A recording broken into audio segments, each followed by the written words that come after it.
वडिलांना सांगता येत नाही का आधी माझं शिक्षण मग बाकी सगळं ते? काय सांगू सर, आणि कसं सांगू? गेल्या वर्षी बहिणीचं लगीन झालं, 2 लाख रुपये हुंडा घेतला आणि 1.5 तोळं सोनं. तवा काढलेलं कर्ज भेटलं नाही तर वर चुलत्यानं केस टाकली वावराच्या वाटण्याची.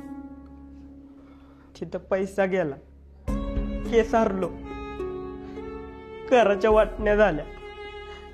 आता तर कुणाच्या घरात राहतोय सर. इकडून उंदीर येतोय तर तिकडून घुस येत्या. पावसाळ्यात अख्खं घर गळतंय.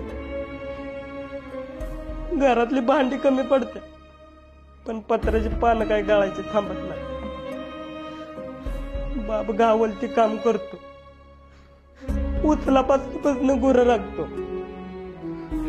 तरी बी आज भाकरी खाल्ल्या तर